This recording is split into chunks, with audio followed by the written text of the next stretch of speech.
A paz do Senhor, pessoal. Falando pessoal, porque temos alguns homens entre nós, né? E é tão bom. Eu participo de conferência de mulheres no Brasil todo já há alguns anos. E é tão lindo a gente ver que os homens estão vindo para as conferências de mulheres, né? O João Lúcio, ele fala que ele é o homem mais... como é que é? O homem que jamais frequentou o congresso de mulher no Brasil, né? E é muito bom, porque a gente sabe que a palavra de Deus é a palavra de Deus, e ela alcança homens e mulheres. Eu também faço meu congresso de mulheres em Israel, e na última edição agora, pastor Danilo, nós tivemos 16 homens no congresso de mulheres em Israel. Eu disse, meu Deus, o que está acontecendo? Jesus, aleluia, né? O Senhor está atraindo os seus, sejam eles homens ou mulheres. Mas eu fico muito grata ao Senhor pelas portas dessa casa aberta para a gente, para mim, para o João. E certamente, nessa edição, a gente está sendo ainda mais abençoados, porque a gente está podendo ficar aqui na conferência e receber também. Como é bom a gente se assentar para receber. Nós não podemos dar coisa alguma se do céu não nos for dado também, não é isso? Então, esse tempo da gente estar sendo ministrado, estar recebendo, eu quero agradecer, mais uma vez, Mônica e Danilo, por investirem em nós, para a gente ficar aqui todos os dias recebendo da parte do Senhor, e é tão gostoso isso, e a gente vê cada vez mais essa necessidade de nós, mesmo sendo Martas, trabalhando arduamente para o Senhor, termos o coração e a disposição de Maria, sempre assentadas, escolhendo a melhor parte. Amém? Sem mais delongas, eu queria que você abrisse a sua Bíblia comigo, em Atos capítulo 8. Eu vou usar a versão NVI. E a gente está aqui em Atos, capítulo 8, imediatamente após a morte de Estevão. No capítulo 7, eu quero encorajar você a meditar, a estudar o capítulo 7 de Atos. Porque a defesa de Estevão, ela é uma síntese maravilhosa do Evangelho de Jesus Cristo, o que Jesus veio fazer. A obra de redenção, desde a lei de Moisés, desde Abraão, né, chamado, preparado por Deus para a fundação de um povo, de onde ele traria o seu Messias, e onde ele fez felizes todas as famílias da terra, assim como eu e você, até a conclusão da obra de Cristo. Então, leia e estude o capítulo 7, e especificamente a defesa de Estevão, que Estevão fala em sua defesa, e ele faz uma explanação tão genial e que irritou tanto aqueles homens que o levaram ao apedrejamento. E a partir do verso 1 aí do capítulo 8, e Saulo estava ali consentindo na morte de Estevão. Naquela ocasião, desencadeou-se grande perseguição contra a igreja em Jerusalém. Todos, exceto os apóstolos, foram dispersos pelas regiões da Judéia e de Samaria. Alguns homens piedosos sepultaram Estevão e fizeram por causa dele grande lamentação. Saulo, por sua vez, devastava a igreja, indo de casa em casa, arrastava homens e mulheres e os lançava na prisão. Os que haviam sido dispersos pregavam a palavra por onde quer que fossem. Indo Filipe para uma cidade de Samaria, ali lhes anunciava o Cristo. Quando a multidão ouviu Filipe e viu os sinais milagrosos que ele realizava, deu unânime atenção ao que ele dizia. Os espíritos imundos saíam de muitos, dando gritos, e muitos paralíticos e mancos foram curados. Assim, houve grande alegria naquela cidade. Um homem, chamado Simão, vinha praticando feitiçaria durante algum tempo naquela cidade, impressionando todo o povo de Samaria. Ele se dizia muito importante. E todo o povo, do mais simples ao mais rico, dava-lhe atenção e exclamava: este homem é o poder divino, conhecido como grande poder. Eles o seguiam, pois ele os havia iludido com sua mágica durante muito tempo. No entanto, quando Filipe lhes pregou as boas novas do reino de Deus e do nome de Jesus Cristo, creram nele e foram batizados, tanto homens como mulheres. O próprio Simão também creu e foi batizado. e seguia Filipe por toda parte, observando maravilhado os grandes sinais e milagres que eram realizados. Os apóstolos em Jerusalém, ouvindo que Samaria havia aceitado a palavra de Deus, enviaram para lá Pedro e João. Estes, ao chegarem, oraram para que eles recebessem o Espírito Santo, pois o Espírito ainda não havia descido sobre nenhum deles. Tinham apenas sido batizados em nome do Senhor Jesus. Então Pedro e João lhes impuseram as mãos e eles receberam o Espírito Santo. Vendo Simão que o Espírito era dado com a imposição das mãos dos apóstolos, ofereceu-lhes dinheiro e disse: dei-me também este poder, para que a pessoa sobre quem eu puser as mãos receba o Espírito Santo. Pedro respondeu: pereça com você o seu dinheiro. Você pensa que pode comprar o dom de Deus com dinheiro? Você não tem parte nem direito algum nesse ministério, porque o seu coração não é reto diante de Deus. Arrependa-se dessa maldade e ore ao Senhor. Talvez Ele perdoe tal pensamento do seu coração, pois vejo que você está cheio de amargura e preso pelo pecado. Simão, porém, respondeu: orem vocês ao Senhor por mim, para que não me aconteça nada do que vocês disseram. Tendo testemunhado e proclamado a palavra do Senhor, Pedro e João voltaram a Jerusalém, pregando o evangelho em muitos povoados samaritanos. Senhor, é a tua palavra. E nós pedimos que o Senhor fale conosco nessa noite. Afasta da minha boca, Senhor, as minhas próprias palavras e opiniões pessoais, porque só as suas palavras são palavras de vida eterna. Que a tua palavra nos convença, nos confronte, nos console, nos cure, pelo poder do teu Espírito. Ensina-nos nos teus caminhos, em nome de Jesus. Amém. Gente, quando a gente olha para esse texto, a gente vê em Simão, esse homem que andava fazendo sinais e maravilhas, usando talvez algum dom, se ele impressionava, dos menores aos maiores, dos mais pobres aos mais ricos, certamente alguma habilidade ele tinha, algum poder, seja de iludir, seja manifestando poderes de demônios, que a gente sabe também que pode existir isso, algum poder emanava dele, e ele estava acostumado a ser bem visto pelas pessoas. É tão interessante quando a gente vê o texto descrevendo que as pessoas diziam, né, esse homem é o poder divino, conhecido como o grande poder, e eles andavam atrás deles, até que Filipe chegou, apresenta o evangelho. Eu quero só abrir um parênteses aqui, é tão interessante, tinha acabado de acontecer uma tragédia na igreja em Jerusalém. A igreja estava fraturada pela morte de Estevão.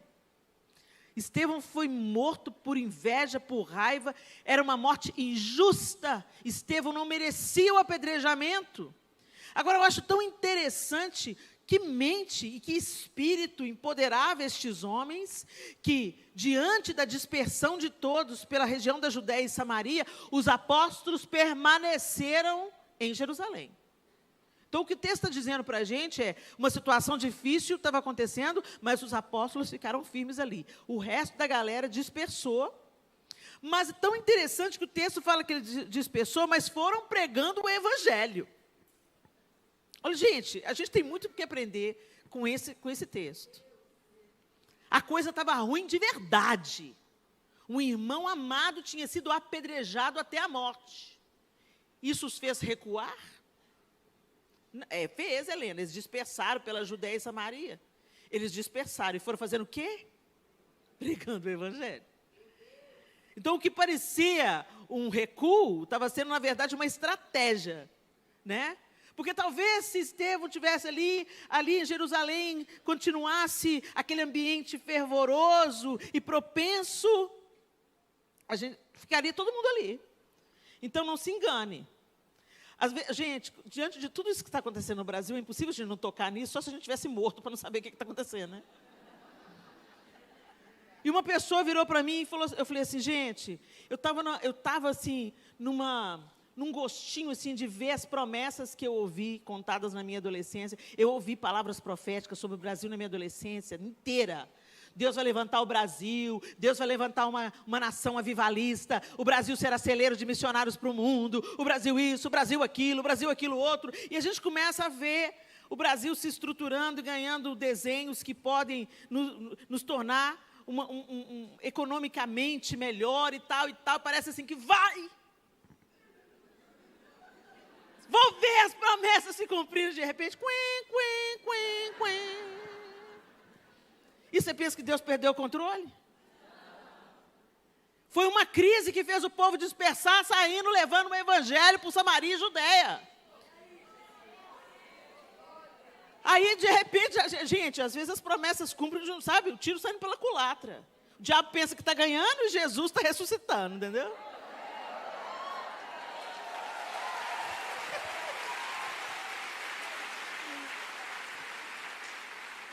Aí eu fico pensando, se fica tudo gostosinho, aconchegante, a economia crescendo, você enchendo o bolso de dinheiro, vai ficando independente, autossuficiente, mimado e acomodado.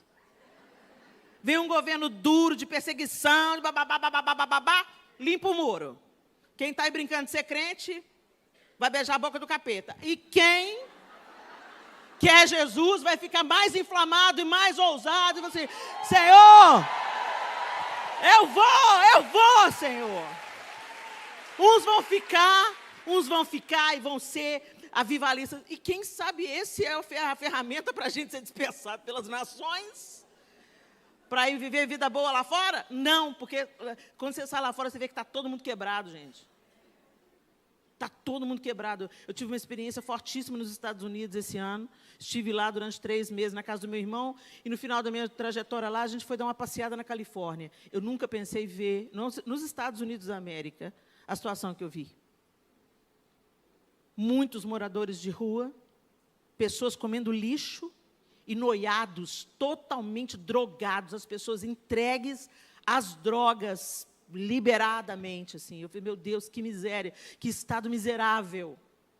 Um país que foi celeiro de missionários para o mundo todo. As nações aguardam a manifestação dos filhos de Deus. E não é tempo da gente ficar de mimimi, ou lambendo as próprias feridas, ou ficar pensando, Deus nos abandonou. Deus não te abandonou coisa nenhuma. Se a coisa está ficando ruim, a seca chegou, né, Mônica? Nesse exemplo maravilhoso que ela aprendeu aí com a jabuticabeira, a seca chegou o tempo da seca, é para dar fruto mais abundante, mais doce. Deixa Deus usar essa situação. Como Ele estava usando a situação na igreja em Jerusalém. As pessoas foram dispersas, os apóstolos permaneceram ensinando, instruindo, mas logo depois, quando eles escutam o que Deus estava fazendo em Samaria, porque as pessoas foram para Samaria, Filipe estava em Samaria, anunciando o Evangelho, e as pessoas estavam aceitando o Evangelho de Jesus Cristo. Então, eles mesmos enviam Pedro e João para imporem as mãos e para que eles recebessem o Espírito Santo. Olha que situação. Em 3 versículos, Deus muda a situação. Estevão morreu. Espera aí, por causa da morte de Estevão, pegou fogo. Então, eu quero te dizer, às vezes você está olhando para essa situação só de um jeito, vendo só, ó vida, ó céus, ó azar. Deus não perdeu o controle. E Ele quer fazer da sua situação difícil uma oportunidade para manifestar a sua glória, o seu poder, e nós cumprirmos a única coisa que Ele mandou a gente fazer. Jesus mandou a gente fazer uma coisa só: discípulos. E você não faz discípulos entregando folheto. Eu já falei isso aqui e vou repetir. Você não faz discípulo, Jesus te ama, que bom, para cumprir meu desejo. Para fazer discípulo, você tem que sentar junto, comer junto, olhar no olho, entendeu? Ser mais crente, ser mais fiel, mais leal, depender mais de Deus para você formar discípulos. A gente quer fazer grandes movimentos através da política. E eu não sou a favor de crente simplesmente se excluir de algo que envolve todo o nosso bem-estar. Mas não se iluda. Não se iluda. O que transforma o homem e uma nação é o Evangelho de Jesus Cristo. Não pense que as ferramentas políticas são suficientes. O evangelho de Jesus Cristo é que muda a mentalidade de um povo. E eu estou falando do evangelho real, não desse evangelho fake que muitas vezes é transmitido. A gente está aceitando muita coisa que não tem nada a ver com o evangelho de Jesus Cristo. Fiquei sabendo que o Luciano Subirá passou aqui com graça transformadora. É isso aí, gente. O gnosticismo está lá desde a igreja do primeiro século, os falsos ensinos gerando uma falsa crença, uma crença equivocada, e a gente começa a querer fazer as coisas do nosso jeito e não depender da graça de Deus e não sermos empoderados por essa graça. E é aí que eu quero chegar. Por que espírito que tem nos animado? Como é que nós temos vivido a nossa vida? O que nos move? Sobre qual influência nós caminhamos? Será que o evangelho que nos impactou, que nos alcançou, que nos transformou, que tem nos curado dia após dia, ele tem gerado frutos doces para que outros provem desses frutos? Ou será que a gente tem vivido para nosso próprio prazer, pensando apenas no nosso próprio conforto e fazendo de Deus o gênio da lâmpada? A Mônica deu uma palavra maravilhosa aqui hoje sobre sermos filhas de Deus. Filhas, andarmos no palácio, e isso é magnífico, é maravilhoso, é isso, é a identidade de filhas. Só que a gente quer só a parte boa de ser princesa. A gente quer andar no palácio, glamour, luxo, poder, influência, né, autoridade, né? Mas o príncipe Charles está aí, né? Betinha bateu com a caçuleta, a coroa veio para a cabeça dele e parece que já está pesando. Só para a gente olhar a expressão do rosto dele, a gente pensa, meu Deus, está pesada essa coroa. Porque, gente, ser da realeza envolve responsabilidade. Envolve cumprir protocolos. Envolve abrir mão da própria vida, do próprio interesse. Envolve renunciar à vida ordinária. Mega não está dando conta. Mega já saltou fora, né? Não aguentou a pressão. É muito fotógrafo, é muito compromisso, é muito protocolo. O marido não pode nem pôr a mão na mão dela, que já quebra o protocolo. Que chatice, né? E às vezes você pensa assim, nossa, mas eu não posso nem tomar uma taça de vinho. Jesus me libertou. Gente, Jesus te libertou para você viver podendo falar não. Jesus te libertou para você se tornar um padrão para outras pessoas. Jesus te libertou para você não ser qualquer um. Para você não ter a velha mentalidade do velho homem. Você quer ser realeza, mas continua comendo com os porcos. E mais ou menos era isso aqui que estava acontecendo quando Simão viu a proposta de poder. Ele olhou, uau, rolou um babado aí. Pedro e João impuseram as mãos e disse, uau, eles receberam o Espírito Santo. Ao invés de Simão falar assim, eu quero o poder do Espírito Santo, eu quero receber isso aí. Não, ele queria receber o poder de impor as mãos e trazer fama para si mesmo. Ele queria, gente, pois é, Helena, mas era Simão o mágico, mas aqui o texto está dizendo para a gente que ele creu e foi batizado. Você creu? Foi batizado? Isso é só o começo. Caminha, avança, cresce, queira o Espírito Santo. E não fama, poder ou interesses pessoais. Gente, a gente conversa com as pessoas sobre a iminente volta de Jesus, o pessoal fala assim, não, espera mais um pouquinho, eu tenho que casar primeiro. Não, tem que formar. Não, oh, gente. Esse mundo, Deus criou esse mundo de uma forma assombrosa, magnífica, e Ele vai restaurar todas as coisas, e haverão novos céus e nova terra. Mas hoje, gente, o mundo está ruim demais. Ah, não acha não, Helena, o mundo até está bom. Sai da bolha, querido. Vai dar umas voltinhas lá na Califórnia. Vai dar umas voltinhas nas comunidades carentes aqui. Dá uma subidinha no Morro do Alemão. Não, essa não pode. Não pode, não é qualquer pessoa que entra e sai.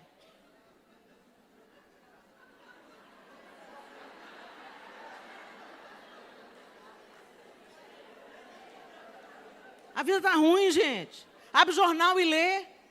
Abre o jornal e lê. Ou melhor, fecha o jornal, abre a Bíblia. Abre a Bíblia. Coloca o seu foco no Senhor. Encha-se do Espírito de Deus. E seja equipado para cumprir o propósito de Deus. Agora, o que a gente está fazendo? A gente está tirando os olhos de Deus. E a gente coloca os olhos em Deus quando a gente quer saber o que Ele pode nos dar. Qual é o poder que eu posso receber de Deus? Para ser notável, para ser notório, para ser famoso, para, sei lá, exercer um grande ministério sobre a terra.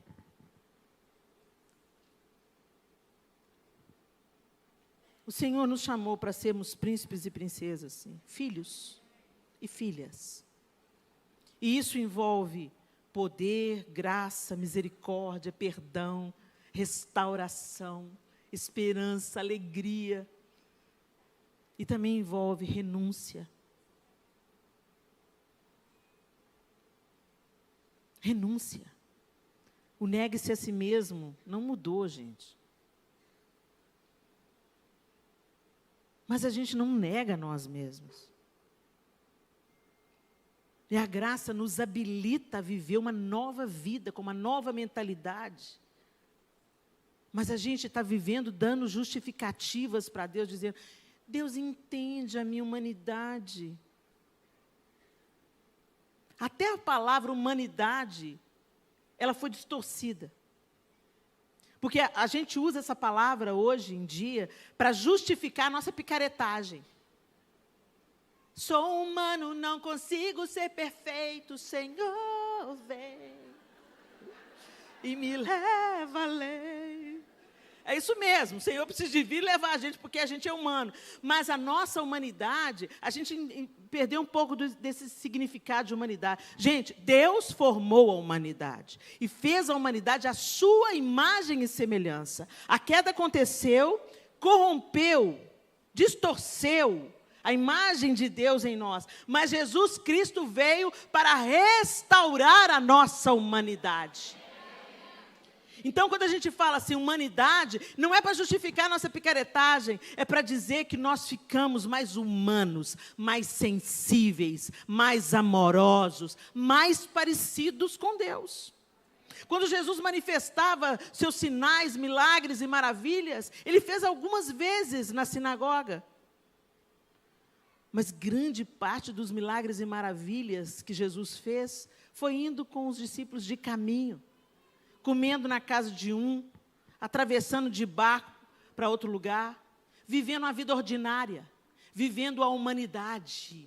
Jesus se fez carne, vestiu a nossa roupa para nos provar que nós podemos viver de uma maneira mais elevada, capacitados pela graça. Então, para de dar desculpa esfarrapada, querendo de Deus só o poder que Ele pode te dar para a sua própria notoriedade. Seja humano.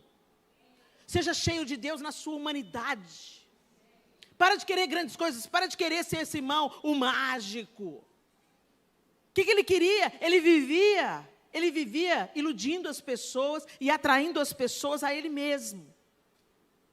E de repente, ele creu em Jesus, aceitou o Evangelho, foi batizado, mas diante da iminência dele receber mais poder, para continuar atraindo as pessoas a ele mesmo, ele não hesitou, ele ofereceu dinheiro para os discípulos. Aqui eu pago.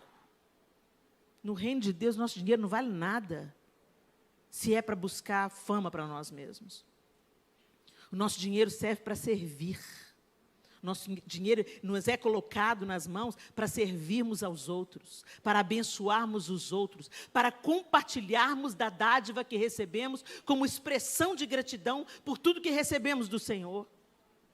Tudo que temos, o nosso tempo, é para ser compartilhado. Os nossos dons e talentos é para ser compartilhado. Tudo é para servir e não para ser visto. E a gente está invertendo, gente, e a gente está vivendo um evangelho mais focado no nosso umbigo. O que eu ganho com isso? Deus vai me colocar por cabeça e não por cauda. Eu vou fazer, eu vou prosperar, eu vou avançar, eu sou princesa, eu sou. Então assume a responsabilidade. Você é isso tudo mesmo, mas viva como filha na sua plenitude. Queira a paternidade de Deus na sua plenitude. A paternidade de Deus tem colo para a gente, tem consolo para a gente, mas também tem vara para a gente. Também tem correção para a gente. Também tem aqueles puxão de orelha básico. Vai ficar no cantinho do pensamento aí, filha. Tá pisando na bola, Helena. Fica aí, pensa um pouco. Gente, e a verdade é que eu quero ser hoje a Helena que eu não fui no primeiro cura que eu vi. Deus está nos chamando para um constante crescimento. Não crescimento diante dos olhos dos homens. Crescimento diante dos olhos do Senhor. O que a gente é diante dos homens é um efeito colateral, não um fim. E a gente quer parecer muito bem para os outros. A gente está vivendo a era dos posts.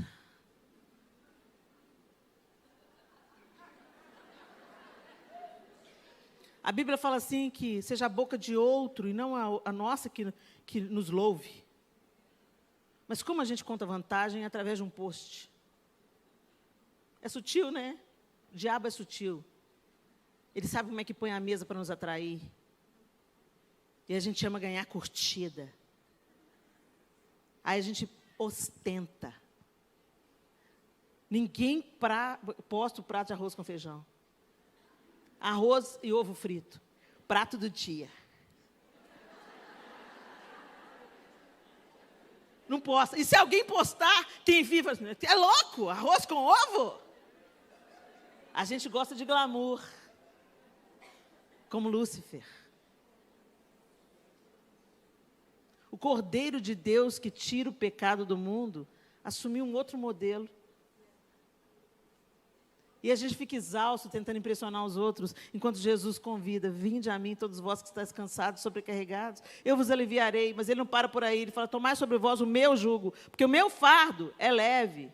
E aprendei de mim, que sou manso e humilde de coração, e achareis descanso para as vossas almas. É tão simples. É tão 1 mais 1 é 2. Mas a gente gosta de elevar da quinta potência.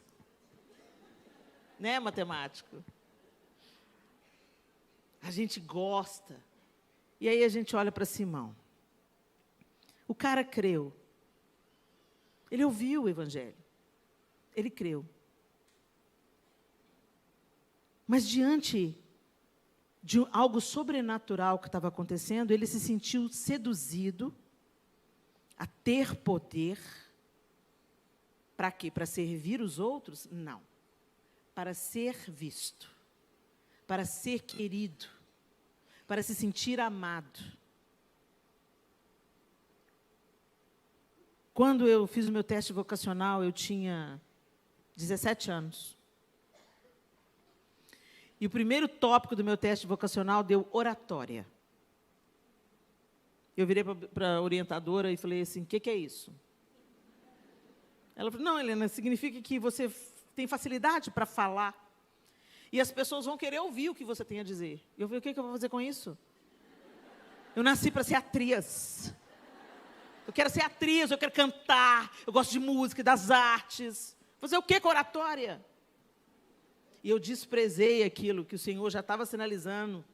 O Senhor só coloca na sua mala aquilo que vai ser útil no seu propósito.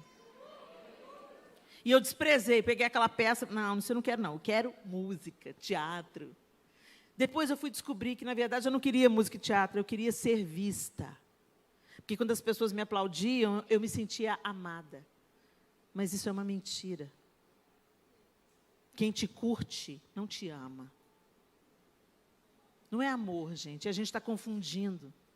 Essa vida fake, de aparência, a gente pensa no look. Eu posto look do dia, 1 milhão de curtidas. Eu posto: o Senhor é meu pastor, nada me faltará, 2 gatos pingados, curte. Isso mostra para a gente a futilidade desse mundo. E eu não quero desprezar aqui o trabalho das blogueiras, das influencers de moda. Não é disso que se trata. O que eu quero dizer aqui é que nós conhecemos o Evangelho de Jesus Cristo. Não dá para a gente querer conhecer e seguir Jesus Cristo com a mentalidade de Simão o Mágico. Não dá para a gente seguir a Jesus Cristo de fato, querendo comprar a bênção. Hoje se fala muito em networking. E o que era para ser a mesa da comunhão virou a mesa do networking. Nojento. Network é network, mesa da comunhão é mesa da comunhão. Separa as coisas, não põe as duas coisas no mesmo pé, não. Porque no network só tem interesse. Eu estou me conectando a você, porque você conhece muita gente, eu posso ir pregar lá na sua igreja.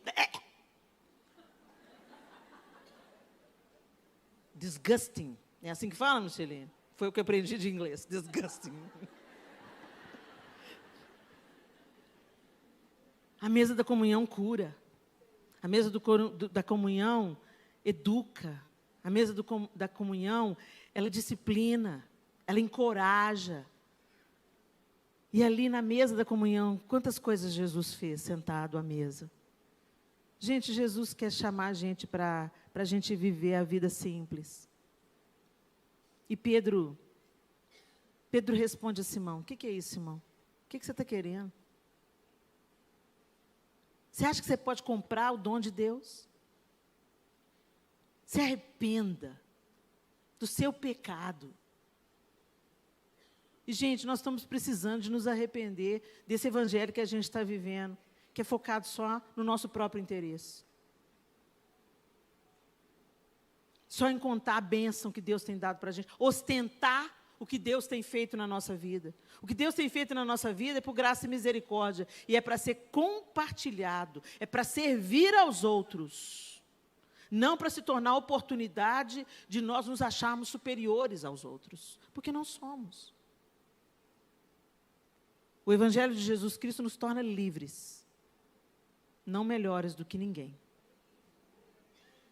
O mesmo amor que é dispensado a mim, é dispensado ao mais vil pecador que nesse momento está tocando terror, vivendo em desobediência. A mesma porta da graça que está aberta para mim hoje, está aberta para ele.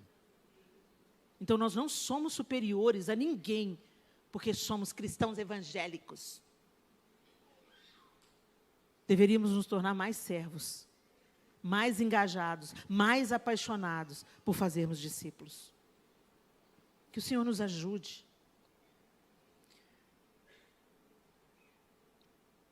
Qual Espírito tem nos animado a caminhar? Lá em Colossenses 3,17, o texto diz assim: tudo que fizerem, seja em palavra, seja em ação, façam-no em nome do Senhor Jesus, dando por meio dele graças a Deus Pai.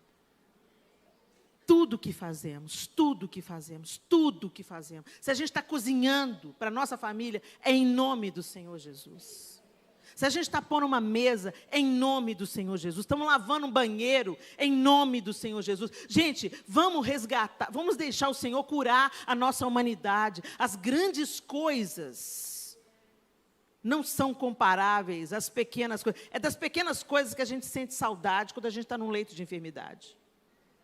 Eu fiquei com Covid, com 40% do pulmão comprometido. Não fui internada porque a médica começou a cuidar de mim em casa, porque em Belo Horizonte, com 20%, já estava entubando. Então ela falou assim: Helena, eu vou te evitar ao máximo levar para o hospital. Se eu te levar para o hospital, eles vão te entubar. E eu ia no banheiro. Parecia que eu estava carregando o mundo nas minhas costas. O cansaço era extremo. Eu chegava para fazer xixi.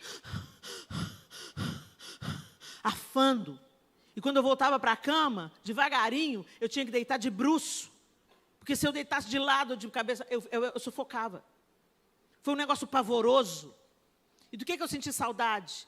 De estar no púlpito pregando? De estar fazendo viagens internacionais? Não, gente. Eu senti saudade de ir no banheiro e fazer xixi sem cansar. Eu senti saudade de estar junto com os meus filhos, podendo abraçar e beijar eles. Na iminência da morte, a gente vê claramente o que realmente é importante. E o Senhor quer nos usar nas coisas ordinárias da vida, nos momentos mais comuns. E a gente despreza o comum, exalta e busca as luzes, o holofote, as curtidas, e isso está nos desvirtuando do caminho de Cristo, como Simão o mágico. Ele já tinha crido, ele já tinha entregado a sua vida, ele já tinha sido batizado, mas diante de uma proposta dele se projetar, ele achou que ele podia comprar a bênção. Ele pecou contra Deus. E muitas vezes nós estamos pecando contra Deus, porque nós não estamos usando o que recebemos para a glória de Deus, mas para a nossa própria glória. Tem gente na sua família que você não senta mais, porque você se acha superior. Agora eu sou remida e lavada, não tomo cerveja, não vou no churrascão da família, não me sento na roda dos escarnecedores. Ai, o que Jesus diria disso, né? Ele podia ir na casa do cobrador de impostos, comer lá, mas você não pode ir na casa da sua família, porque eles bebem cerveja. Que ilusão é essa que a gente tem acerca de nós mesmos? Que desumanização é essa do Evangelho? O Evangelho deveria nos humanizar, nos deixar mais empáticos, mais misericordiosos. Se éramos boas esposas, agora seremos melhores esposas. Se éramos boas mães, melhores mães. Boas cozinheiras, melhores cozinheiros. Ah, o banheiro que eu limpo depois que eu sou crente é muito melhor. É muito simples, gente. O Evangelho é simples. Mas a gente está querendo o grande poder. Tudo quanto fizerdes, tudo. A gente deve amar a Deus de coração, em palavras e em obras. Ser espiritual é o alinhamento dessa tríade, glorificando a Deus de todas as formas. E a gente pensa que obra de Deus é pegar no microfone, obra de Deus é escrever um livro, também. Mas obra de Deus é educar os filhos no caminho do Senhor. Obra de Deus é continuar orando pelos seus filhos quando você não vê resultado das suas orações. Permanece, fica firme aí, porque Deus não está surdo para a sua oração, não. Obra de Deus é cozinhar para uma amiga querida. Obra de Deus é Micheline. Obra de Deus, quantas vezes a gente sentado na mesa da Micheline, eu fui nutrida na minha alma, esperando o salmão maravilhoso que ela faz. E a gente ali, ela cozinhando e falando fofoca, não, falando que edifica, falando que constrói, falando que abençoa. A roda da mesa, como Jesus. Cozinhando, trocando fraldas. Tem mulher que orou, a Mônica orou aí para o filho dessa mulher. Me erra essa oração, sai. Ô, gente, herança do Senhor são os filhos, o fruto do ventre é o seu galardão.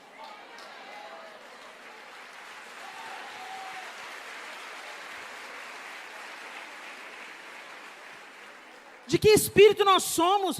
A Bíblia fala que a herança do Senhor são os filhos. Ah, não quero não. Não quero não, obrigada. Mas por que você não quer, irmã? Não, filho dá muito trabalho. Você também. Deus não te descartou, nem te abortou, nem te evitou. Helena, mas está aí, ó, 8 bilhões, né? 8 bilhões de pessoas no mundo, né? Pois é, mas está ruim do jeito que está. Então vamos pôr o filho no mundo, o filho cheio do Espírito Santo. Esse mundo está precisando dos filhos santos. Mas para você forjar filho santo vai te dar trabalho. Ah, seus joelhos vão ficar bem... Quando eu tive a Clara, gente, minha primeira filha, eu falei assim, alguém me perguntou, quando que vem o segundo? Eu falei, não vem. Como não vem, Helena? Sua gestação foi tão tranquila, parto normal, a Clarinha é uma criança, para todo lado que eu ia, a Clara estava junto. Vamos para a igreja, Clara para a igreja. Vamos para o ensaio, Clara... A Clara com 20 dias estava no ensaio de eu chamar. Aí, Clarinha, não te dá trabalho nenhum, fica para baixo, para cima. É, eu que sei. Eu virei para a pessoa e falei assim, não, filho dá trabalho demais, e eu tenho muitos sonhos e projetos. Aí eu costumo dizer que Deus ouviu, vou te dar 4 para te ensinar a ser gente. E graças a Deus que Ele me deu 4. Graças a Deus. Graças a Deus. Graças a Deus que os planos de Deus são mais elevados. Sabe por quê?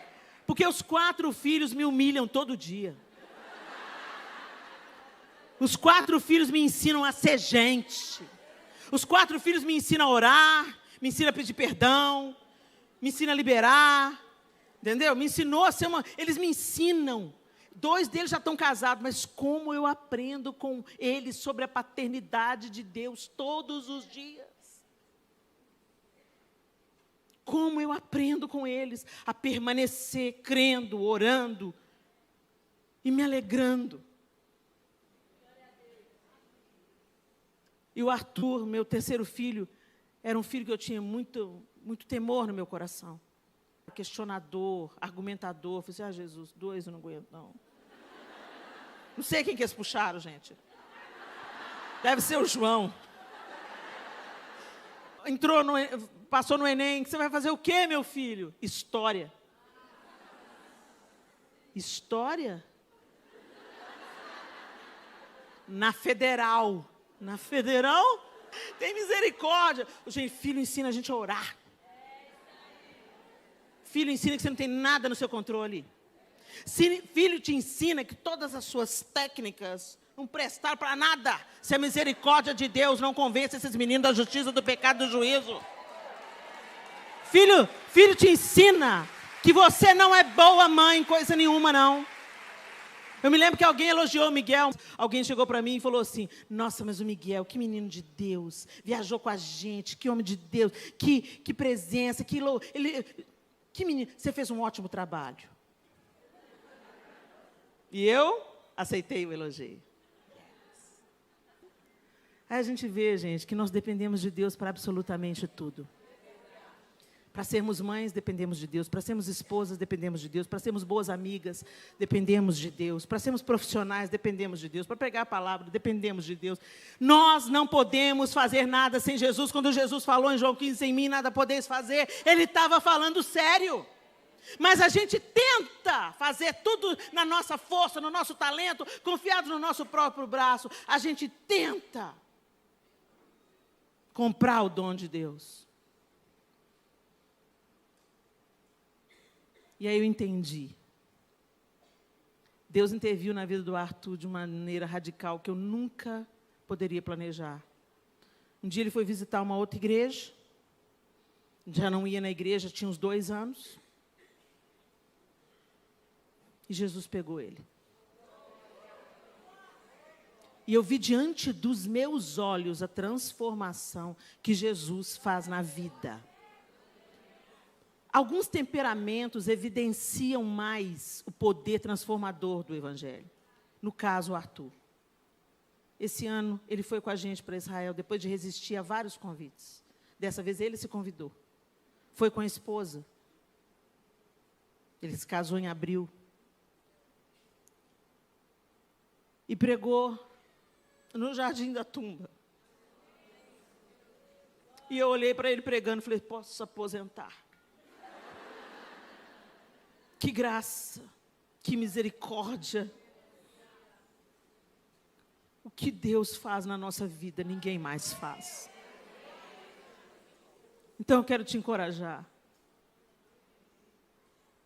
Não se contente em viver uma vida religiosa. Seja apaixonada. Seja fervorosa.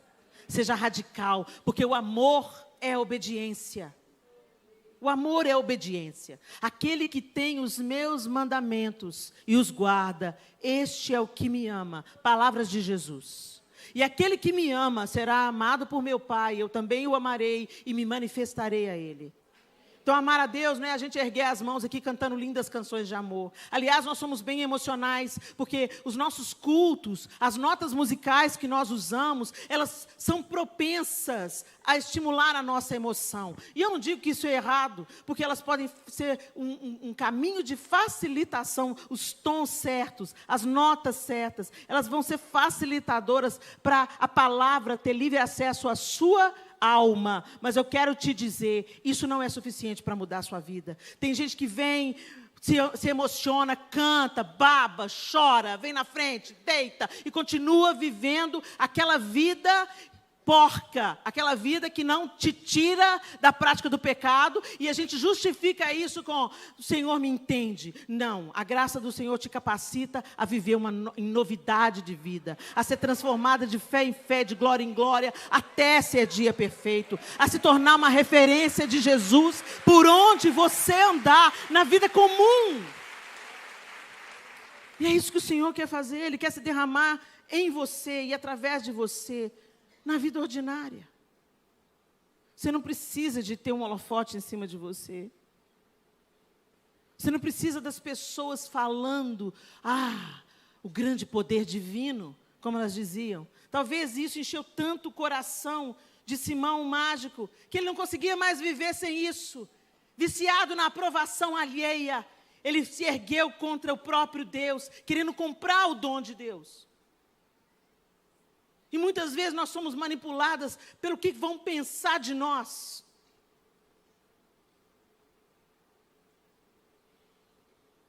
Abrace o propósito de Deus para a sua vida, minha irmã. Entre inteira. E entra para servir do jeito que Ele quer que você sirva. Não despreze as coisas pequenas e comuns do dia a dia. Não despreze a sua humanidade. Deixa Jesus te humanizar de novo. Nós estamos desumanizados pelo pecado. E Jesus quer nos humanizar de novo. O crente não é mais ríspido, não é mais rígido, não. O crente é mais amoroso. O crente é mais compassivo. O crente escuta e tenta realmente entrar no lugar do outro, ao invés de ficar jogando pedra. O outro está lidando com o pecado, você também está lidando com a sua língua grande, tem anos, não consegue dominar ela. Está querendo dominar o pecado do outro, não consegue dominar o seu. Ô, gente, eu não tenho mais tempo a perder com o pecado do outro, porque o meu está me tomando todo o meu tempo. Está me dando um trabalho ficar livre das minhas mazelas. Mas eu vou ali, dependente de Deus, e falo: Senhor, eu não estou dando conta mais de ser irada. Põe as suas duas mãos em mim, não solta não. E vai me ensinando essa história de ser manso e humilde de coração. O que eu estou querendo é descanso. Leve a sério a sua caminhada de fé. Deixa Deus te transformar na vida ordinária. Seja uma bênção na sua casa. Seja uma bênção cozinhando. Seja uma bênção beijando a boca do seu marido. Mas meu marido não é crente. Por isso que você tem que ser melhor esposa ainda. Porque você é. E Pedro nos instrui. Muitos maridos podem ser ganhos olhando o seu santo procedimento. E o seu santo procedimento não é falar com eles: vai entrar com essa cerveja aqui de novo. Eu conheço uma amiga, gente, eu vou contar essa experiência só para ilustrar o que Deus é capaz de fazer. Ela ia para Deus com o marido dela pela goela, né? Não fisicamente, mas espiritualmente. Oh, Deus, pega ele, mata ele, faz por ele. Oh, Deus, eu casei errado, Deus. Transforma esse homem, Senhor. Aí um dia ela estava orando, e ela falou assim, que ela orou para o braço dela, e ela viu uma ferida enorme. Foi uma visão espiritual. Ela assustou assim, depois o braço voltou ao normal. Ela falou: o que é isso? Deus falou com ela assim: eu quero te curar primeiro.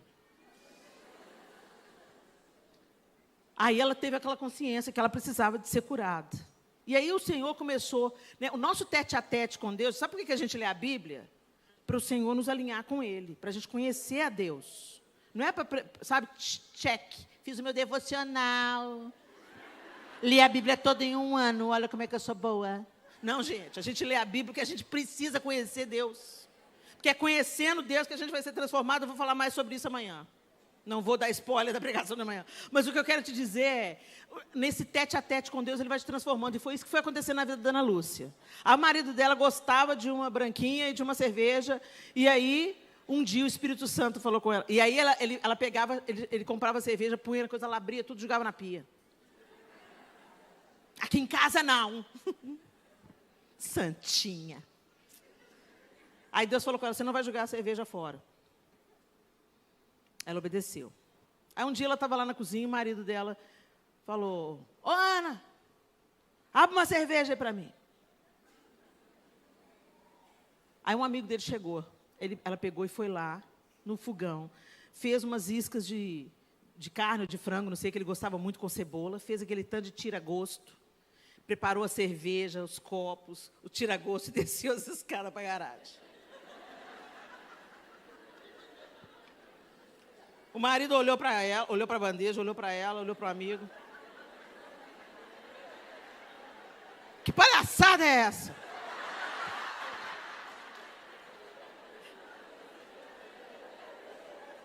Ela falou assim, você não gosta? Você não gosta? Eu fiz para você. Deixou a bandeja, saiu. Ele subiu. O amigo foi embora, ele subiu e falou, o que está acontecendo com você? Ela falou assim, não está acontecendo. O que está acontecendo é que Deus está transformando a minha vida. Se você gosta disso, eu sou sua esposa, eu quero ser uma esposa melhor. Foi a última cerveja que entrou na casa dele.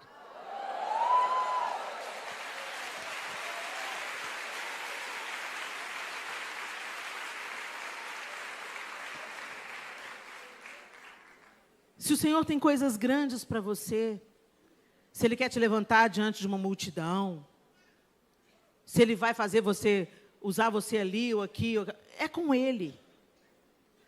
Ele vai fazer. Eu nunca almejei estar aqui falando para vocês. Não foi isso que eu busquei. Eu até desprezei isso. Mas pela misericórdia e graça de Deus, Ele costuma usar as coisas que não são. Mas eu quero te dizer uma coisa. Não despreze o poder de amar a Deus nas coisas ordinárias. E de servi-lo e adorá-lo na simplicidade do seu dia a dia. Não deixe que o seu coração seja corrompido, como foi o coração de Simão, o mágico. Seja como aquela igreja. Seja como Filipe. Ele tinha acabado de perder o amigo. Ele podia ter ficado lá em Jerusalém chorando a morte de Estevão. Mas ele viu, naquela morte, na dispersão das pessoas pela Judéia e por Samaria, a oportunidade de apresentar o Evangelho de Jesus em Samaria. E ele entrou na oportunidade. Entra na oportunidade. Cozinhando, limpando, ensinando, educando os seus filhinhos. Você não precisa de temer a ideologia de gênero, não. Se você discipular os seus filhos, discipule as suas crianças. Os meninos com 5 anos no Oriente Médio sabem o Corão de cor. E você está entregando os seus filhos para os tablets. Ensina a criança no caminho que ele deve andar. Discipula os seus filhos. E mais do que discipular os seus filhos ensinando no caminho, gere os seus filhos com os joelhos, para que eles tenham um novo nascimento. Porque Deus não tem netos. Nossos filhos, mesmo criados na igreja, e eu estou falando de causa, eles precisam de ser gerados espiritualmente. Ore pelos seus filhos e clame ao Espírito Santo. Espírito Santo de Deus, como um dia o Senhor revelou Jesus a mim, revela Jesus aos meus filhos. Depois que eles crerem, Senhor, batiza os meus filhos no Espírito Santo. Depois que eles forem batizados no Espírito Santo, Senhor, batiza os meus filhos no teu amor, que eles amem o próximo como são amados pelo Senhor. E a oração só acaba o dia que a gente for promovido. Feche os seus olhos, fique de pé no seu lugar. De coração, de palavras e de obras. Que essa tríade seja alinhada na nossa vida. E que a gente ame o Senhor na vida ordinária, na simplicidade. Indo de caminho, conversando ao telefone, esperando o salmão sair, ou preparando o salmão para alguém. Visitando, abraçando, acolhendo, aconselhando, ou simplesmente chorando junto num dia difícil. O Senhor quer fazer de nós ferramentas úteis, capacitadas pela sua graça, para sermos agentes da graça.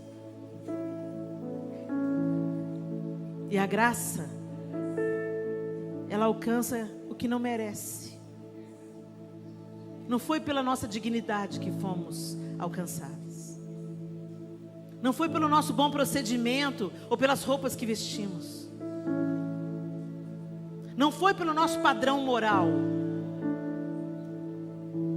Foi pela graça. Favor que nós não merecíamos.